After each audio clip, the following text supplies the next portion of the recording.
boom. We're gonna boom to here, boom to here, boom.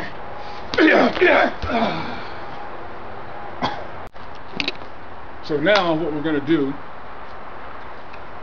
this technique is gonna be against an attack, or right left or left right.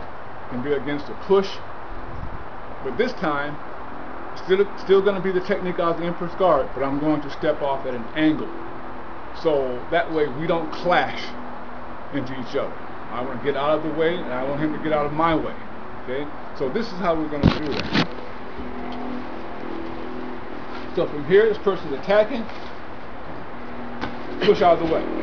Okay, now notice that when I push, I'm attacking, I'm using my forearm to attack the neck or the ear, and my right hand is attacking the hip or the rib cage, preferably the hip, because that way I can move their whole body or even sit them down. Okay, so again, so I'm coming to here, I attack here, here, moving the whole upper portion of the body.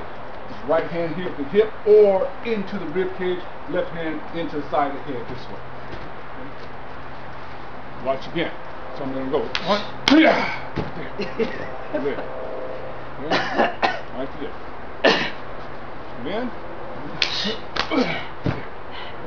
Follow up this kick to the knee.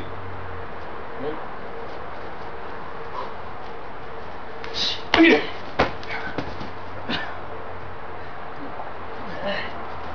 You guys see that? Same movement. Rock, drop, and lock, all up in there. You know, I don't know if you saw it when he had me down. He had me in a wrist lock. When he had kicked my foot, and I was going down, he had me in a wrist lock right there. If you guys remember that technique, he had me right here with his hands placed, wrist lock immediately, and I'm done. So now I'm going to show that application even with the weapon, because this is how the sequence came about. You know, we didn't come up, well, he didn't come up with the sequence until after he tested it against strikes, grabs, and weapons, okay? As a matter of fact, can we show him how to do that against a grab? If I grab you, alright? So what's gonna happen is, I'm grabbing on a punch, you know, and he executes the technique, same movement, same like he did, the hammer and the neck and the hips and everything, just like he had done. It was like that. Okay, so now, Uncle Bob, will you break it down to what you just did, please? What I'm doing is I'm knocking his hand away with my right hand. My left hand, I can strike back if I want to immediately, okay? But I want to move this hand down here, okay? And then, same thing, I'm pushing away. Boom. Okay? The left hand is actually, or the right hand is striking here, the left hand is striking up here. Boom. Okay? Since my left leg is back, I can follow it with the knee. Boom, this way here. Follow it with the elbow. Boom, back, this way. Okay? Now, if I catch a technique this way, I call him in mid-strike, mid-grab. Okay? Same thing. I'm just moving out of the way. Okay? I still have control of that wrist, and I still have control of the fingers. Okay? Doesn't take much. No, it doesn't. That's the lock portion. You know, I wanna make sure that you guys see this. Let's step a little bit over here so you can see this a bit more. I want to be sure that you see this. This is the L section. When we're training, we drill the locks, we drill the rocks, we drill the drops all separately. Then we start sequencing them all together. What you saw him do was immediately he went to the R.D.L just like that. You know, so when he did the catch, boom, right here like that. He then stepped through and did the pivot like that. Okay, now let's turn this way so you can see that. Right here. This is the part you guys keep missing. He's grabbed here. Notice right here when he grabs here, he doesn't just grab and turn, just like he turns, which breaks my structure down. Like that. Okay, thank you. Alright. You know, and that's what makes everything else work. He's breaking my structure. He steps through. Can you do that? Can you do that again? When he caught right here, step here. Now see what that's the lock and the takedown, you guys. You know, this is the movement we were talking about. This is what we were doing yesterday. For all of you who are new to my channel, all of our techniques are rock, drop, and lock oriented. All of them. You pick up all the strikes, all the takedowns, all the locks, and we apply them against weapons too. You know, now check this out. Same type of thing. You know, same application against a weapon. I'm about to get a weapon right now.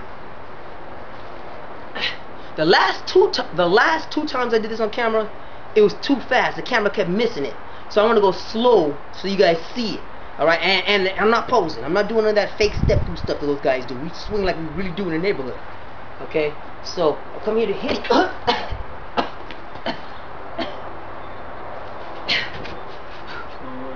Woo! Okay, hold on. So what I'm doing again, I'm stepping off angle. I'm stopping. It's the most important part, to stop his head. If you control the head, you control the rest of the body. At the same time, I'm palm heeling in here into the ribs. Since I'm this close, and I feel like I've done some major damage here, now I'm going to go ahead and use that left knee into the stomach or to the groin. Boom, this way here. And also, with that same left leg, I can also sweep that either foot if I want to. But I'm going to go ahead and do a shin lock against his left leg. Boom, that way. There. And this is what leaves me right to here. There. Okay? Now, okay. Now, I want to see if I can't get one of my friends or a text to actually show you guys this technique at speed. Because the first 2 times we did it full speed, and my camera couldn't break it down right. You guys will see it at speed, you know, soon, maybe in about a week or so. If I can't get it to be broken down at speed, I'll just record one of the times we're training at weapons at speed. He really does this, and it's not fake.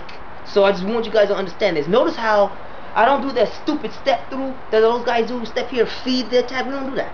Because in real life, you're not gonna attack you this way. The guy's not gonna be close to you. He got a weapon for a reason. He's keeping you at this distance. So when I swing at him and he steps off angle and he moves, it's because this is what's gonna happen in real life. Okay? When he used the application of the forearm and the hips right here, when he is this close and applied it right here, notice he had already slipped this weapon attack. So I was trying to, at the time, I think I was trying to hit him somewhere. I tried to do a little fake and think I was sweet and try to hit him. Yeah, he did that. Hate it when he does that, man. Make me look stupid. You know, right? You know, right? So I did this right here, bam, and he did that, and right there, and he turned. That's that little punch that you guys missed, that knuckle shot. And then from here, that's when he did that that forearm thing and the hip, boom right here. That's when he rolled across with that forearm and hip thing. That. You guys missed that last time. I wanted to emphasize that point, those nuances that masters have. Yeah, let's do it slowly again. We're gonna go slow, nice and slow, alright? I stay at range. That's what happens in real life. You won't find a bad guy stepping into you when he's got a weapon. He's gonna keep you out there so he can clock the crap out of you. Alright? So I swung, he was there, there, whoo! You know, right? And then bam, he finishes you. Okay? What happens here, especially when you're facing somebody with the kind of skill he has, when he fires on you, and he's let me grab this weapon again. When he's fired on you, when he's eluded the attack, bam, right here, this movement right here usually will end it. Let me turn around again. This right here is usually enough to stop most people. But because we recognize that 95% of people who fight aren't him, you know, right? They're not senior instructor level. The rest of the sequences come through as well, and they're very, very efficient and effective. That's where the other stuff comes from. That little pop of the knuckle thing. Could you show them that again? Sure. Right from here, that little pop. Here. That right here. Tell them what you just did. Yes. What I did was, as I stepped off angle, I know that this weapon is out here, but this left hand, when I step off angle, is inside here. That's when I use that left hand into the stomach or into the groin, this way. Okay, right from here. Doesn't take much, and all it is just a simple swing of the arm that way. Okay. Now, guys, that mess hurts. It doesn't look like it, but that's because he's very good and he knows what he's doing. He's doing has all the mechanics, the nuances down properly. He hits the right target. He moves the right way. His timing is correct. You guys need to see that. You know, I'm sorry. I don't mean to interrupt you, Uncle Bobby. You know, so he had applied that shot there. This way here. Okay. Now, from here, I don't want to get involved with this guy. I don't know what he knows. You see. So I'm not a very good wrestler or grappler or anything like that, but I do know that from this point here, I still have my hands available. So from here, immediately, I'm going to go into another forearm across the head this way, or a hammer fist, or a hook into the kidneys this way. Okay. Now, since I have him in this position here, I have his legs available. I can take him down. Boom. Like this, like that. All right. That movement with the hammer right there. Thank you. Davion. Who was it? Davion, Lawan. Derek, Mike, Mike Reese. Who else asked me this question? Well, that was the form rack we just talked about. That guillotine movement, the forearm guillotine, the forearm rack. When he had me here and he came across the top with that forearm hammer, we talked about that. That's the move we're talking about. It's like a guillotine's closing on you. You know, it's like when he hammers you, you're done. So even when he goes wham right here, he comes back here. That's where it comes, right? Boom! He sets you up. There you go. That's the move we were working on Thursday. All right, that's it. So you see it from the senior instructor. So now you know what to do. Okay. Whew. Okay. Do you want to show them how to do that from seated position or? Yeah, let's do it from the seated position. Okay. Okay. Now we're gonna grab a chair here. Same movements, same techniques. The bunkai, the application, not only from our self-defense sequences, but also from the Emperor's Guard. Whew. This mess is hurting you guys. Oh yeah, shout out to KENPO OG, my brother Anthony. What's up, man? Okay. If you're in a situation where you're seated, okay, it's easy for the person to overrun you and take you right back onto your back in the chair, okay?